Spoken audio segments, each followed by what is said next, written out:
Así como hay alteraciones de hormona del crecimiento que tienen que ver con la hiperfunción, también tenemos patologías que tienen que ver con el cuadro de hipofunción por hormona del crecimiento. Estos van a estar relacionados con una semenología de talla baja. La talla baja es también uno de los motivos de consulta más frecuentes en el módulo de endocrinología. Pues la talla corta se puede definir dependiendo, ¿no? Por ejemplo, la Sociedad Europea de Pediatría va a usar el rango o el control de que si está por debajo de 2 desviaciones estándar, por debajo de la media o la edad y el sexo, 2.3, se va a considerar talla corta. En el caso de los americanos, que es la FDA, usa el percentil menos 2.25, ¿no? Para, en estos casos, considerar talla baja y también considerar la terapia de sustitución o de reposición con hormona de crecimiento. Por lo tanto, las mediciones en serie van a ser necesarias porque van a permitir determinar la velocidad de crecimiento. Los controles que se puede hacer cada 3, cada mes, cada 2, cada 3 meses nos va a ayudar a determinar cómo es el eje de este paciente y de acuerdo a eso determinar si está ante un riesgo de una talla corta o talla baja. Por eso se considera que estos son los índices más sensibles. Debido a que ¿no? Desde que nacemos hasta los 18 años en promedio que uno crece, las velocidades de crecimiento van a variar. Hay periodos, como de repente en los primeros 2 años, donde se crece de repente de 50 centímetros casi hasta 1 metro, ¿no? Y después el otro periodo tiene que ver con el desarrollo de la adolescencia, de la pubertad, la adolescencia, donde es el otro tramo donde de repente tenemos es mayor la velocidad de crecimiento. ¿No? Igualmente en niños menores de 4 años, cuando la tasa de crecimiento está por debajo de 2 desviaciones estándar a la edad o para la altura, ¿no? Que es en este caso corregida por la altura de media de los padres, también se va a considerar como anormal. Entonces, todas las mediciones se dice que cuanto más criterios cumplen, ¿no? De estas características que estamos mencionando, tenemos más posibilidad de hacer un diagnóstico o determinar un trastorno del crecimiento. Por eso es importante que en las edades tempranas, ¿no? Se tenga lo que se llama un control del crecimiento y desarrollo del niño. Porque acá se puede observar, ¿no? Desde las edades tempranas realmente, se pueda, en relación a la curva de crecimiento, se pueda determinar si ese niño tiene pues un incremento de peso y talla adecuada. En ese caso, ¿no? Si vemos que el punto de corte, por decirlo, a esta edad, a los 10 meses o a los 10 años, está por debajo del percentil 2 o del percentil 5, mejor dicho. Estaríamos frente a un trastorno de crecimiento. Y si vemos, por decir, desde los controles anteriores que cada vez estaba saliéndose de la curva base del percentil, es lógico que ese paciente está teniendo un trastorno de la GH. Entonces, en la estatura baja o talla baja, se tiene pues una serie de etiologías o factores que puedan causar este cuadro, ¿no? Es importante determinar qué es lo que conduce a una talla baja para saber nosotros si podemos intervenir de forma temprana, de forma precoz. Existen variantes normales que uno de algún modo pueda de forma temprana descartar. Existe esto de la estatura baja genética o familiar, ¿no? Dependiendo de las razas que se tengan. Hay razas pequeñas, por no decir, ¿no? Pueden llegar a unos 40, unos 50. Entonces en ellos es imposible esperar que las tallas sean pues, digamos, por encima de ese valor.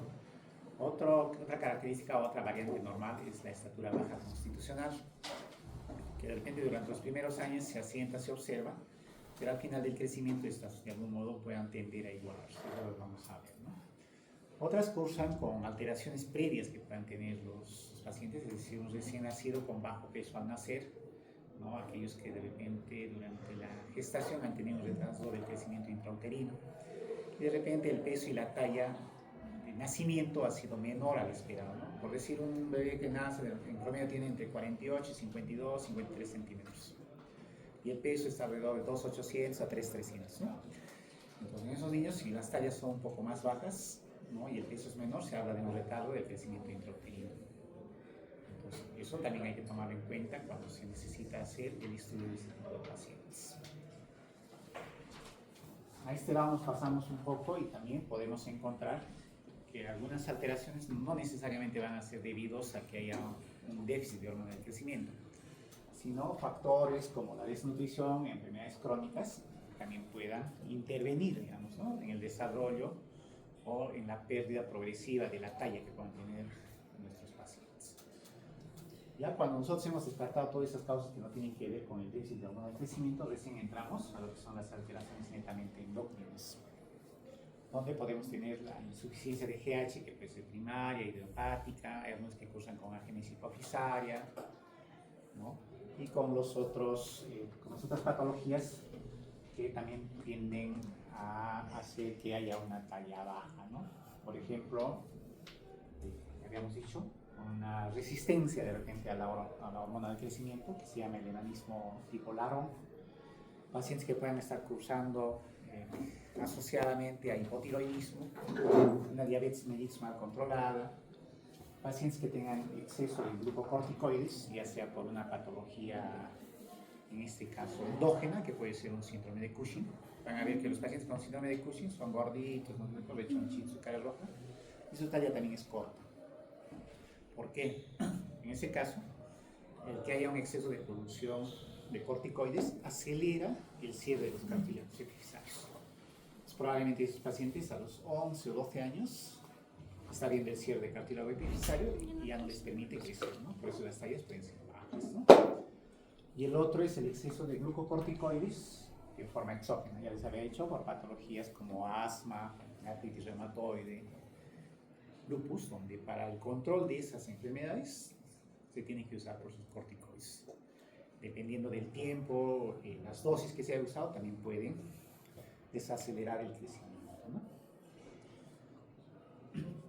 Lo dicho de este modo, ¿no?, lo primero que vamos a determinar son las tallas bajas de causa no endocrina, que debemos también nosotros estudiarlo o de algún modo explicarlo, ¿no?, porque es lo que nos van a pedir los pacientes o el papá del paciente, ¿no? Dentro de eso vamos a tener que determinar que pues, hay muchas causas que pueden producir disminución del crecimiento infantil, pueden ser causa de la estatura baja, ¿no?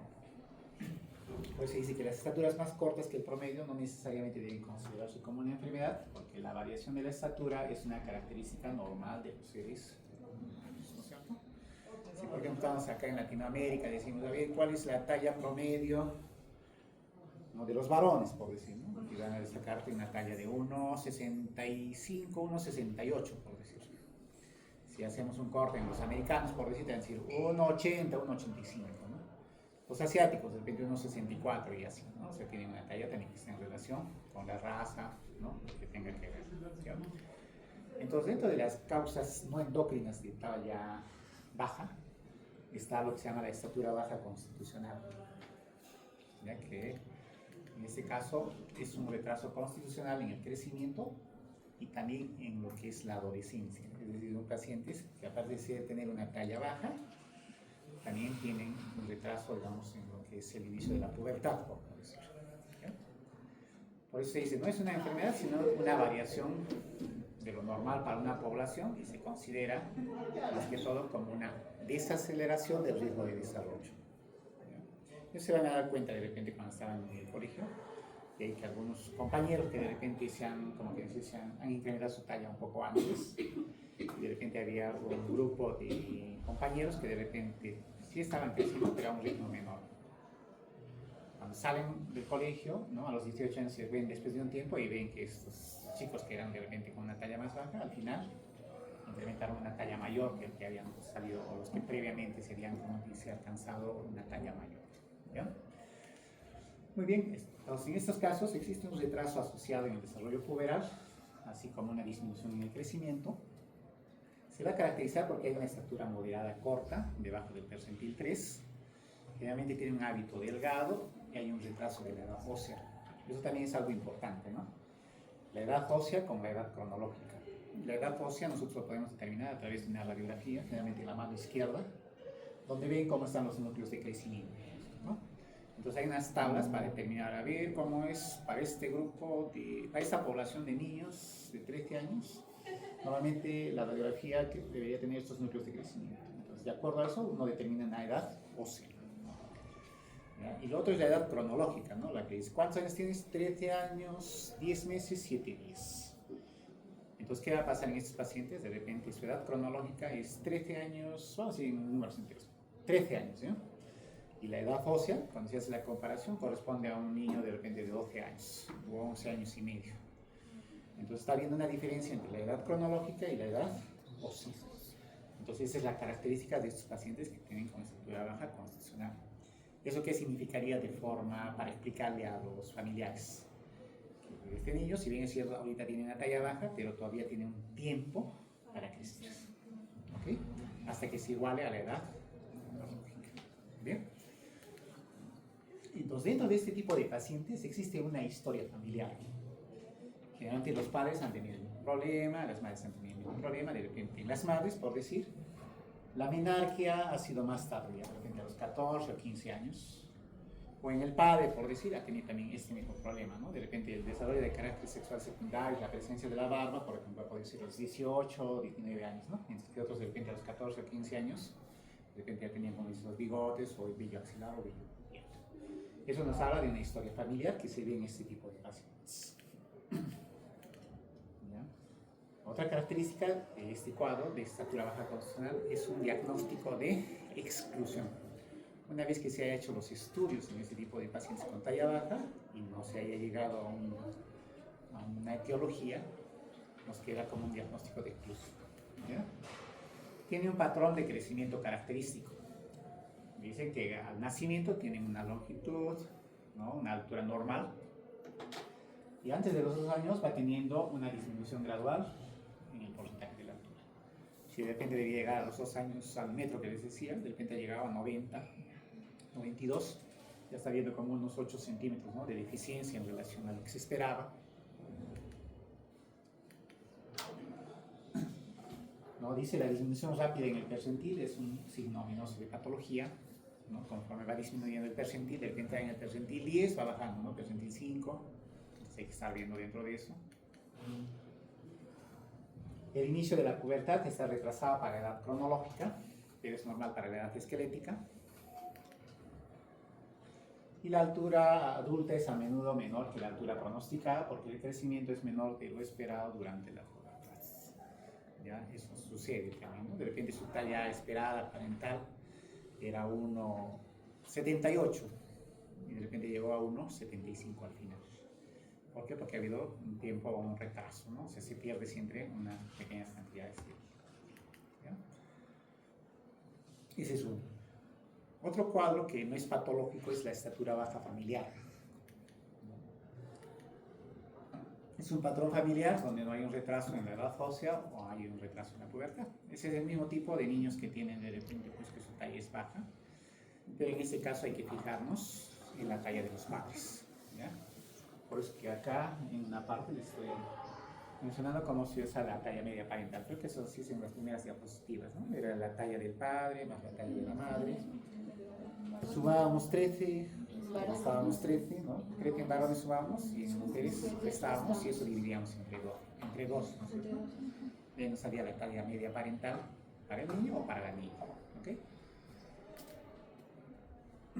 Entonces los niños afectados están más cerca de la media de la normalidad después de que se ha hecho la corrección o el cálculo. Entonces la altura del adulto va a depender de la altura de la madre y de la altura del padre. Entonces ahí no se puede hablar de una patología, sino es una talla media o una talla familiar que va a tener nuestro paciente. Igualmente, nuevamente, estas curvas de crecimiento son importantes para hacer el diagnóstico. Este tipo de niños son llevados a consulta con más frecuencia que las... ¿sí? Podemos observar. Lo tercero, siempre debemos fijarnos dentro de los antecedentes si este niño que están trayendo a consulta, dentro de sus antecedentes prenatales, pues han sido bebés prematuros o han podido ser pequeños para la edad gestacional. Como su nombre dice, pequeño para la edad gestacional, el tamaño que debería alcanzar para las 36, 38, 40 semanas, de repente es menor, ¿no? Entonces, estos influyen, ¿no? Hay una serie de reportes que dicen, por ejemplo, la mayoría de los bebés pequeños para la edad gestacional muestran un crecimiento compensatorio, ¿no?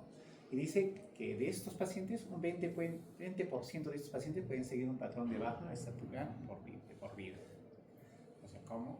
O sea, que un 80% de estos pacientes que fueron pequeños al nacer, dentro de los 2 años se logran igualar. Pero va a haber un 20% que van a tener este retardo hasta incluso llegar a la vida. ¿Ya? ¿Qué pasa? Hay bebés más prematuros, ¿no? Aquellos que nacen con menos de 800 gramos, que a veces lo van a ver los que van a hacer de repente neonatología o cuando lleven pediatría, van a ver que existen esos niños, ¿no? Que son los niños prematuros, ¿no? Los 7 mesinos, ¿sabes qué les dicen así, ¿no? Y que por el tiempo de repente no han logrado tener una talla adecuada por la prematuridad. Ellos también suelen mantener estas alteraciones hasta el 3er año. De ahí, de algún modo, logran compensarse.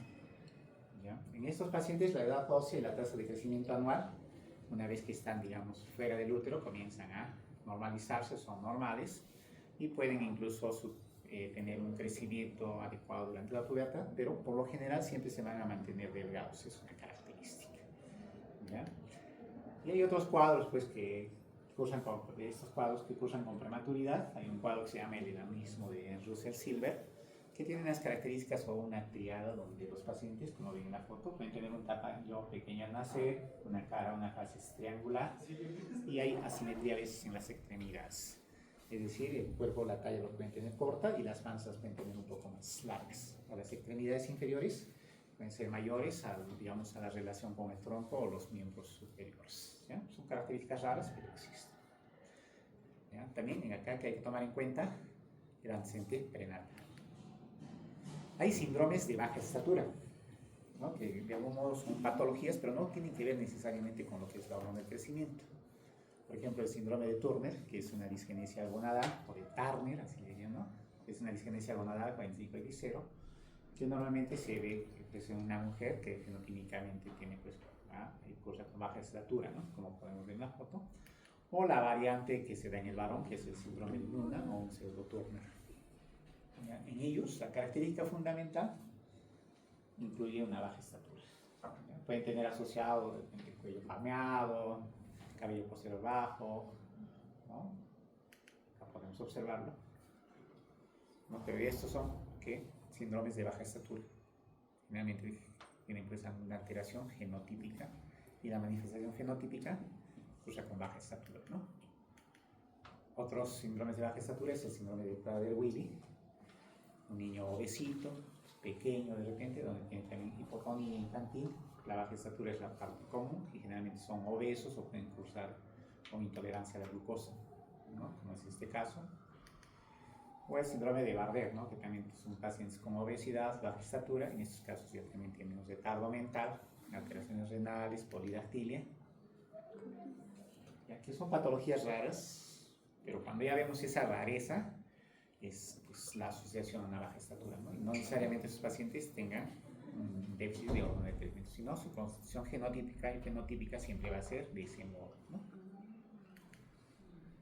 Después tenemos las enfermedades crónicas, ¿no? Que pueden, digamos, menguar con la tasa del crecimiento que uno podría tener, ¿no? Y dentro de eso, ¿no? Son patologías que asientan pues, en la niñez, en la adolescencia, ¿no? Donde de repente los niños, ¿no? De repente en áreas rurales, en áreas urbanas o marginales, pues tienen de repente de algún modo patologías, ¿no? Que pueden llevar a una pérdida consecuente, como es en este caso la enfermedad celíaca, ¿no? Que por problemas, ¿no? de digestión, de mala absorción, estos pacientes pueden tener retardo del crecimiento, osteopenia, osteoporosis. La anemia de células falciformes, la talasemia, también cursa con pubertad retrasada. La artritis reumatoidea juvenil, cuando, por ejemplo, se puede dar dentro de los primeros años, a los 8, 9, 10 años, y para su control tempranamente usamos glucocorticoides. Por supuesto que vamos a tener con estatura baja por un cierre temprano del cartílago epifisario. Otra causa es la acidosis tubular renal, que a veces lo vemos en los niños menores de 2 años, sobre todo la acidosis tubular renal de tipo 4, donde los pacientes cursan pues, con acidosis metabólica, anemia bajo, se les hace todos los exámenes, hormona del crecimiento, tiroides, testosterona y todo aparentemente está normal. Pero cuando se hace una prueba renal, vamos viendo que estos pacientes permanentemente van perdiendo lo que es el oxígeno, el bicarbonato, y lo que va a suceder es que esta consecuencia hace que tengan una talla pequeña. Entonces, el hecho de darles reposición solamente con compuestos que contengan bicarbonato hacen que estos pacientes, digamos, recuperen su normal crecimiento, o sea, su curva, por no decir, ¿no? Entonces, eso lo consideran más en nefrología pediátrica. La patología es la cirrosis tubular renal, ¿ya? Otra es la apnea obstructiva del sueño, que pareciera que en esta patología lo que hay es un consumo excesivo de calorías por la apnea, por los periodos, digamos, que tienen estos pacientes, y eso limita el aumento de peso y la longitud, ¿no? La desnutrición, ¿no?, ya sea por patologías, pues, ¿no?, diarreicas, infecciosas, respiratorias, también lleva a tallas pequeñas. La desnutrición de lejos es la causa más común de baja estatura en todo el mundo. Pregunta de examen: ¿cuántos son 2, 4, 6, 8, 10, 15, 18 que no se hacen el examen? La causa más común de talla baja, ¿qué es? Desnutrición. La desnutrición. Luego voy a variar, pues, en otra forma que voy a hacer la pregunta. ¿Ya? Entonces, en estos casos hay que ver, aparte de los hallazgos físicos, la historia dietética, ¿no es cierto? Entonces, como estamos hablando de lo que pasa a nivel generalizado, ¿no? Por decir, a nivel mundial, ¿cuál es la tasa de pobreza extrema que existe a nivel mundial? Por decir un 20-25%, ¿no? Donde de repente, dentro de los criterios que ellos tienen, dicen si consumen la cantidad suficiente de calorías para mantener una tasa metabólica basal. Entonces, si es un 30%, nos sacamos la población mundial, que somos alrededor de 6.000 millones, creo. Si sacamos ese porcentaje por 30, probablemente pues sería, no sé, alrededor de 1.800 personas que no tienen un consumo adecuado, por lo menos, ¿no?, para mantener una tasa metabólica basal. Entonces, en esos pacientes vamos a tener este tipo de alteraciones, ¿no? Entonces, otras situaciones que vemos de repente en otro tipo de poblaciones son las modas alimenticias, ¿no?, la anorexia nerviosa, lo que es lo otro, las dietas voluntarias excesivas, ¿no?, donde de repente hay pacientes o personas que para mantener la delgadez, ¿no?, comen, ¿cómo se llama ese término? Polifágico, ¿el otro? ¿Cómo se llama esa enfermedad? Comen bastante y después la vomitan. Bulimia. Bulimia, exactamente, ¿no? Entonces, eso también conlleva alteraciones, ¿no? El otro es la anorexia nerviosa, que produce de algún modo un crecimiento deficiente, ¿no? Otra patología del país del tercer mundo, infecciones por parásitos, sobre todo por Ascaris lumbricoides y Alveola amblia, que estos que de algún modo interfieren con lo que es la absorción, ¿no? Son pacientes o personas que pueden comer adecuadamente, pero el hecho de tener una parasitosis, tienen pues una insuficiente ingesta, ya sea de carbohidratos, vitaminas, todo eso, y eso hace que sea pues la causa principal de también baja estatura en el mundo, ¿no? La deficiencia severa de hierro, ¿no? Y a veces por eso es que actualmente algunas leches, ¿no?, se suplementan con zinc y hierro, ¿no? Pero no todos pues tienen esa posibilidad, digamos, de hacer el consumo. La deficiencia de zinc, ¿okay? Después, el uso de fármacos, medicamentos, pueden también producir talla baja cuando se usan de forma crónica. Dos casos acá tenemos, ¿no?, los glucocorticoides, que hemos hablado hasta el cansancio, y el otro son los niños con trastornos de hiperactividad, que pueden usar este medicamento, el metilfenidato, sobre todo en países desarrollados. Cuando se da una administración crónica de este tipo de medicamentos suele disminuir, digamos, lo que es el incremento del peso, el incremento de la talla, y va a depender del tiempo de acción que se tenga, ¿no?, estos medicamentos a considerar, ¿ya? Y finalmente tenemos pues la estatura baja debido a trastornos endócrinos, que es la patología que nos importa en la parte endocrina, ¿no?, donde se utilizan los criterios, ¿no?, en este caso un percentil por debajo del 3%, o sea, aparece una talla baja, o una velocidad de crecimiento por debajo de 5 centímetros por año. En un estudio que se hizo en Utah, Colorado, en los Estados Unidos, se vieron de 114.881 niños, cumplieron con estos criterios alrededor de un 5%. Y eso que estamos hablando de un país desarrollado, ¿no? Entonces, estos pacientes tienen un 5%. Si hacemos estos estudios de repente en Latinoamérica, ese porcentaje puede ser pues, un 15, un 20%, ¿no? Si nos dirigimos de repente a las áreas de África, pues, probablemente ese porcentaje sea mayor, ¿no?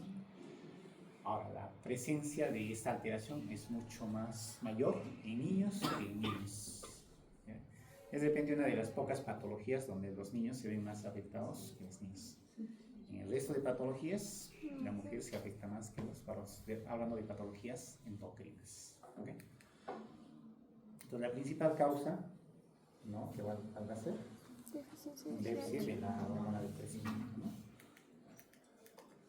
Esto se estima que o sea, es alrededor de 3.500 o 4.000 personas que uno puede cursar con deficiencia de GH. Las anomalías se pueden ver en el eje hipotalámico, hipofisario, o en lo que es el receptor del GH, ¿no?, con lo que es la producción del IGF-1. ¿No? La mayoría de los pacientes con deficiencia hepática de GH van a carecer de GH-RH, o sea, de una alteración hipotalámica. ¿Ya? Por ejemplo, es una niña de 2 años que debería llegar al metro, ahí están viendo que alrededor de 70 centímetros, ¿no? Es una característica.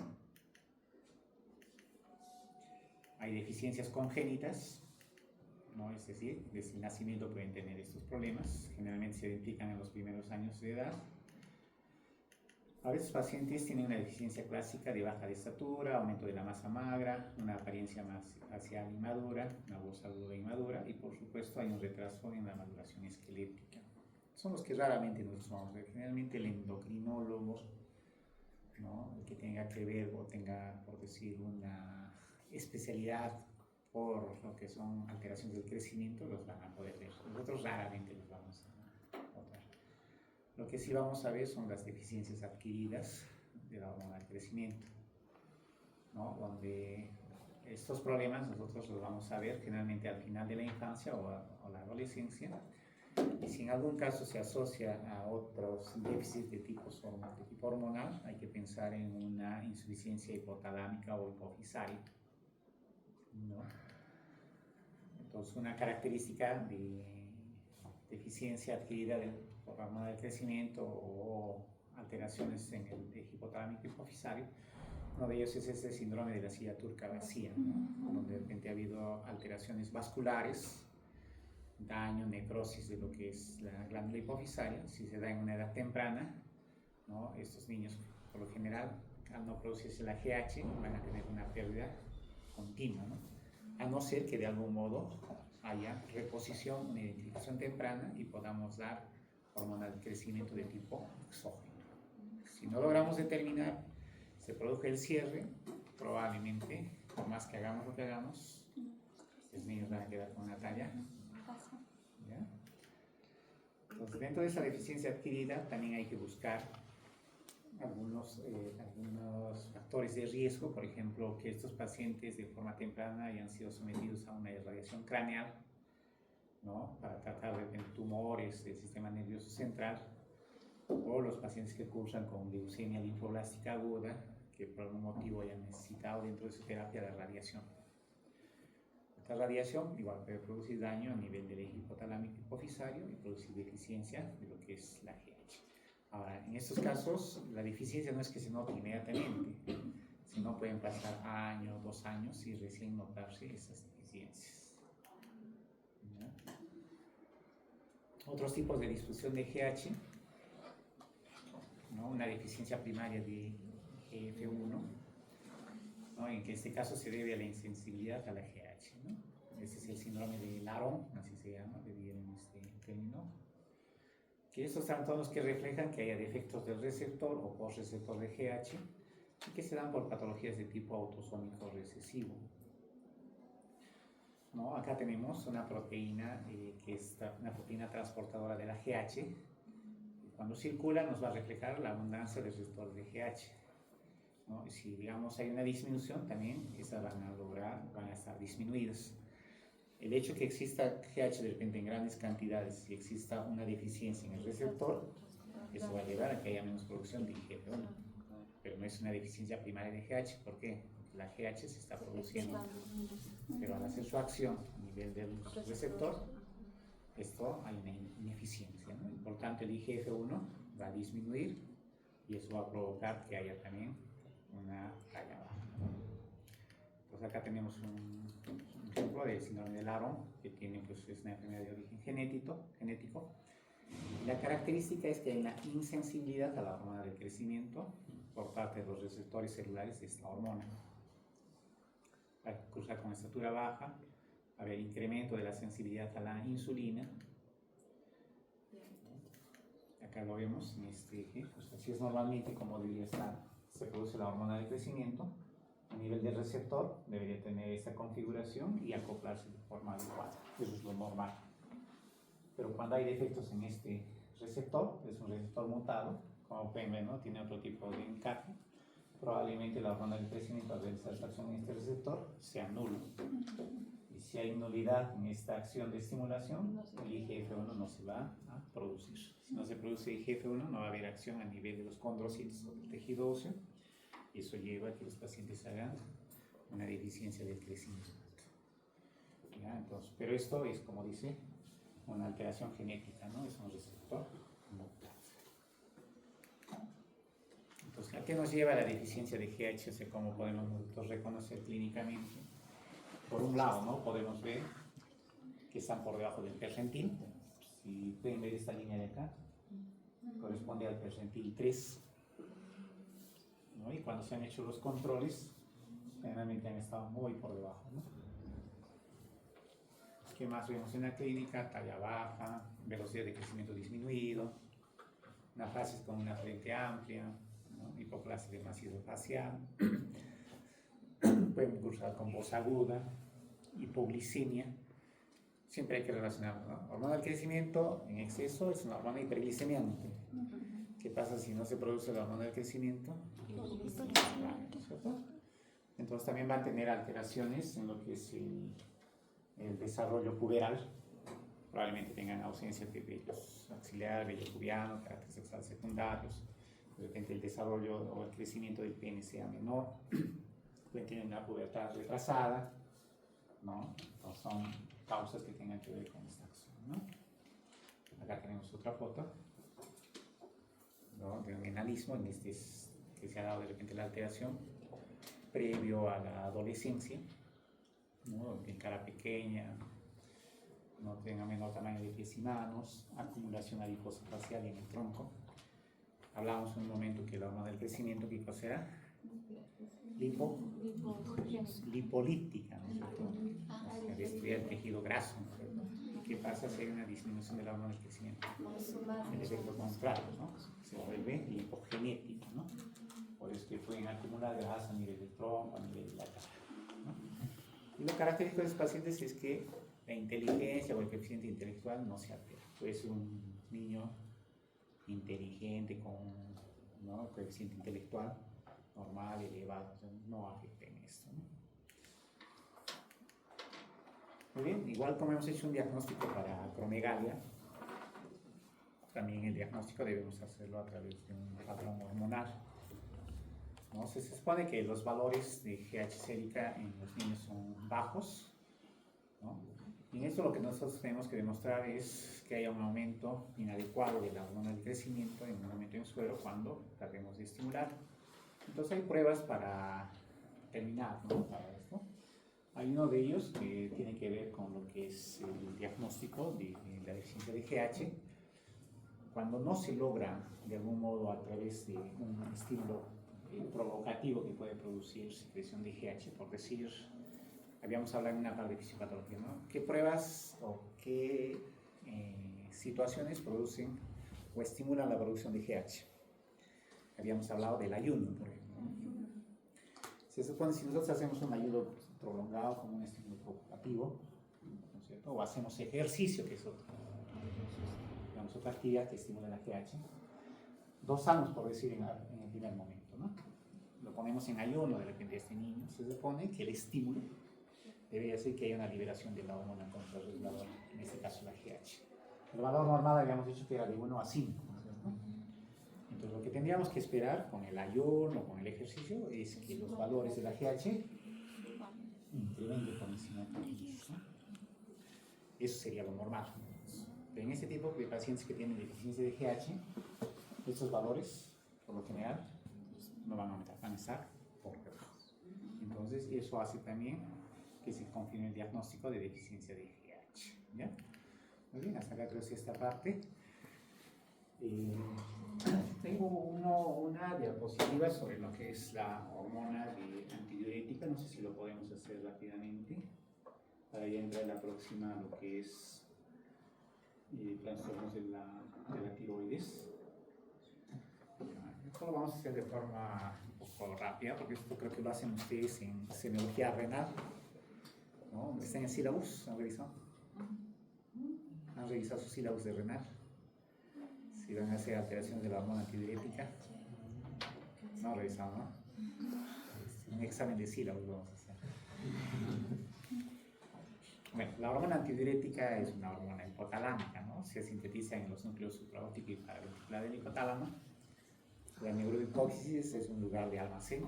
Se trata de una hormona peptídica, un monapéptido, ¿no? Como pueden ver, ahí tiene 9 aminoácidos. Y generalmente esta hormona antidiurética se libera por estas dos situaciones, ¿no? Cuando hay cambios en la osmolaridad sérica, o cuando hay alteraciones en el volumen sanguíneo. Dos características: si hay hiposmolaridad, por decir una hiponatremia, o en el otro caso, digamos, un shock, hipotensión, el paciente va haciendo hipotensión arterial entrando al shock, lo que va a hacerse es liberar la hormona antidiurética. ¿Bien? Acá lo podemos ver. Estímulos como la hipovolemia, la hipotensión, ¿no? Pueden estimular lo que son los osmoreceptores, o por alteración en la presión se pueden también estimular los vasoreceptores. Cualquiera de ellos lo que va a hacer es estimulación a nivel del núcleo supraóptico paraventricular cada que haya liberación de la hormona antidiurética que está almacenada en la neurohipófisis. Esto va a la circulación, ¿no? Y esta hormona antidiurética puede estimular dos tipos de receptores, ¿no? Los receptores B1, que están localizados en los vasos sanguíneos, y los receptores B2, que están en la nefrona distal de lo que son los riñones, ¿no? Si la acción es a nivel de los receptores B1, a nivel de los vasos sanguíneos, la hormona antidiurética hace una vasoconstricción. ¿Ya? Esto va a aumentar la resistencia periférica y va a haber aumento de la presión arterial. ¿Ya? Si el estímulo es a nivel de los receptores B2, va a producir su función, que es de retención de agua, ¿no? Por eso se llama hormona antidiurética, ¿no? Evita la pérdida, ¿no es cierto? ¿Esto qué va a hacer? Aumentar el volumen sanguíneo, y de esa forma, ¿qué va a hacer? Aumentar la presión arterial. ¿Cuál fue el estímulo? La hipovalemia o la hipotensión, ¿no? Ese paciente está en shock. Entonces, de esa forma, digamos, se estimula o se libera. Entonces ya de ahí ustedes pueden tomar ya, digamos, las alteraciones, ¿no? ¿Qué pasa si yo tengo un daño en la neurohipófisis? Como han visto, ¿no? De un hipopituitarismo con afección de la neurohipófisis. No se produce la hormona antidiurética. Entonces estos efectos de vasoconstricción o de retención de agua se pierden, ¿no es cierto? ¿Qué van a hacer los pacientes? En vez que haya aumento de la resistencia periférica, disminución de la resistencia. En vez que haya retención de agua, el efecto contrario, ¿no? La poliuria, por ejemplo. ¿Qué pasa con el aumento del volumen sanguíneo? Disminución del volumen sanguíneo, disminución de la presión arterial, hipotensión, shock, muerte. ¿Ok? Ahí está claro, ¿no es cierto? Entonces, esta hormona antidiurética tiene una vida media de 20 a 30 minutos. Ya hemos visto los receptores donde se encuentran. Incluso usted va a encontrar en alguna parte en la literatura receptores B3, que todavía de algún modo falta ver cómo es su función clara. Pero se ha visto que tienen estos efectos principales, vasoconstricción, redistribución del volumen sanguíneo, reabsorción de agua en los suelos renales, pero también existe otro tipo de efectos, los efectos secundarios, ¿no? Como en este caso, estimula la glucogenólisis hepática. ¿Qué pasa si estimula la glucogenólisis hepática? Que es lisis, destrucción, ¿no es cierto? El glucógeno es una forma de depósito, ¿no? A nivel hepático. Si hay destrucción del glucógeno, hay liberación de glucosa, ¿no es cierto? Por eso también se considera como un aumento o una hormona contrarreguladora, porque va a ayudar a incrementar los niveles de glucosa. Estimula la secreción de ACTH y de esa forma también estimula la producción del cortisol, con la finalidad de aumentar la presión arterial, incrementar también los niveles de glucosa, activa los procesos de aprendizaje y memoria, tiene una acción antipirética. Es lógico, ¿no es cierto? ¿Qué pasa si retiene más agua? Es como nosotros, ¿no? Cuando tenemos fiebre, ¿qué hacemos? Estamos sudando, transpirando, ¿no? Nos tomamos a veces nuestra agua, ¿no? Nuestro líquido, ¿no es cierto? Y con ahí sentimos una calma. Igual pasa en ellos, ¿no? Y otras alteraciones son que tienen, pues, estimulan los patrones de receptividad sexual y conducta maternal. Igual, nuevamente, ¿qué pasa cuando hay una ausencia de hormona antidiurética? Todas estas funciones se pueden ver comprometidas, ¿no? Pueden perder esa acción antipirética. Los pacientes pueden hacer un efecto al contrario, tempirético, ¿no? Las temperaturas también pueden comenzar a elevarse. ¿Por qué? Pierde el agua, el sodio se eleva y eso produce temperatura alta, lo que llamamos también la hipertermia, ¿no? Entonces así es como se ve la acción de la hormona antidiurética, o en este caso la AMP, a nivel de los torres B2, a través de lo que son las acciones de las acuaporinas. Estimulan las acuaporinas y eso permite que haya ingreso de agua, es decir, la reabsorción. La otra relación es con las modalidades plasmáticas, ya sea por hipovolemia o por hipotensión, ¿no? Cuando el estímulo de algún modo es la hipotensión, lo habíamos dicho, es un estímulo para liberación de hormona antidiurética. Igual, a ver, si estamos frente a un caso de hiperosmolaridad, ¿no? Por decir 320 está, digamos, el valor. Y sabemos que el valor normal debe ser entre 280 y 289, vamos a decir. ¿Yo qué necesito? ¿Que se siga liberando más hormona antidiurética o necesito que se suprima la hormona antidiurética? Estoy en hipernatremia. ¿Qué dicen? ¿Necesitaría? ¿Qué necesitaría hacer? Suprimir, dicen por allá. ¿Por allá? Hipernatremia. ¿Qué necesito? Tengo mi sodio alto. Necesito bajar el nivel de sodio. ¿Qué voy a hacer?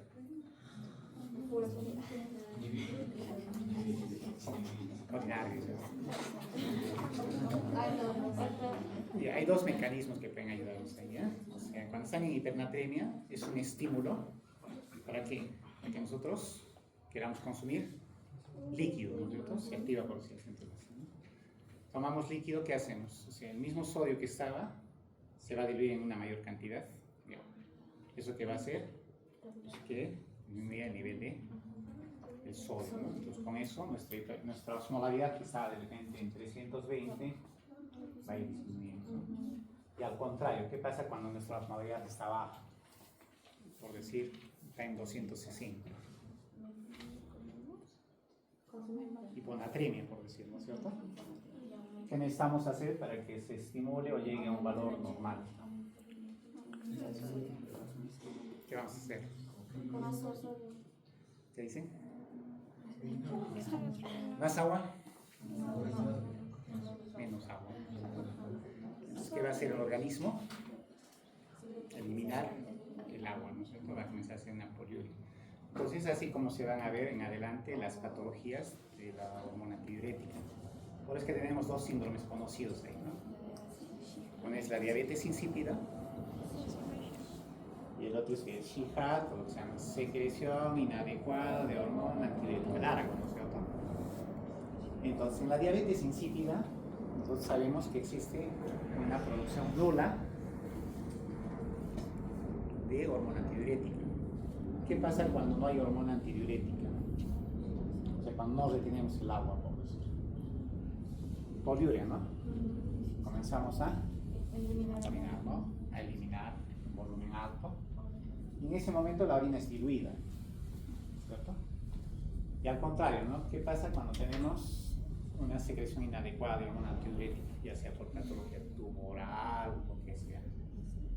Entonces hay mayor acción de la hormona antidiurética, no permite que se pierda líquido, ¿no? ¿Qué hacen? Los pacientes van a cursar con oliguria. Estas orinas van a ser concentradas, ¿no? Entonces son las patologías que vemos, ¿no? Ahora, dentro de la diabetes insípida se dice pues aquel síndrome que se caracteriza por una eliminación de orina diluida superior a 3 litros en 24 horas. Ese es el concepto de una poliuria. Pero yo siempre les menciono que de forma clínica hay que determinarlo, porque no todos tenemos el mismo peso. ¿Ya? Depende, eso es para un paciente que pesa por decir 60 kilos. Entonces es más práctico decir cuando el volumen urinario está por encima de 2 centímetros cúbicos por kilogramo de peso por hora. Saco un ejemplo para un paciente de 80 kilos, por decir. Multiplico 80 por 2, 160 por 24 y probablemente me va a salir 4.500, por decir. Que si yo saco para un paciente con 50 kilos, multiplico, ¿no? 2 por 50, 100 por 24, 2.400. Entonces el volumen no es igual para ambos, ¿ok? ¿Listo? Bien, entonces dentro del perfil de la diabetes insípida, estas son las características que nos van a ayudar a determinarlas. Primero, una orina diluida, ¿no? Segundo, que exista una ausencia de enfermedad renal. Y tercero, que haya una respuesta o una elevación de la osmolaridad urinaria ante la administración de la hormona antidiurética. Las dos formas que se conoce de diabetes insípida, según su etiología, son pues la diabetes insípida central o neurogénica, donde la característica va a ser donde hay una deficiencia absoluta o relativa de hormona antidiurética. Se va a producir o no se produce o se produce en pequeñas cantidades. Y la otra es la diabetes insípida nefrogénica, donde hay una carencia de respuesta del riñón a la hormona antidiurética. En otras palabras, se produce la cantidad normal de hormona antidiurética, va a hacer su acción a nivel de los receptores B2 y hay una alteración, una insensibilidad. Entonces no produce su acción a nivel del receptor B2. Esos pacientes que van a hacer van a perder líquidos, ¿no? Eso se denomina diabetes insípida de tipo nefrogénica o que tenga una falta de respuesta a la hormona antidiurética. La clínica va a tener sed, ¿no? Está perdiendo líquido y el sodio se está subiendo. La poliuria pierde sequedad de mucosas y puede llevar también al coma. Cualquier alteración del sodio para arriba, hipernatremia, o para abajo, hiponatremia, produce trastorno del estado de conciencia. Y ahí están todos los síntomas, ¿no? El diagnóstico antes se hacía por prueba de deshidratación.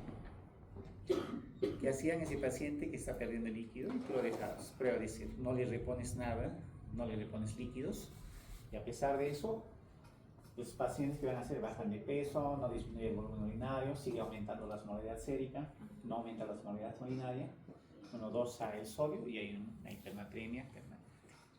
Pero como ahora tenemos ya lo que son los comités de ética, ¿no? Las entidades que rigen esa parte, no podemos hacer esta prueba. ¿Por qué? Porque estamos poniendo en riesgo a estos pacientes, ¿sí? Entonces ahora existe mejor, al contrario, en estos pacientes que tienen alteración en la hormona antidiurética, ya tenemos los sprays, ¿no? De desmopresina, que eso es una prueba terapéutica, ¿no? Si yo estoy sospechando que ese paciente no está produciendo hormona antidiurética, doy una hormona antidiurética o vasopresina sintética.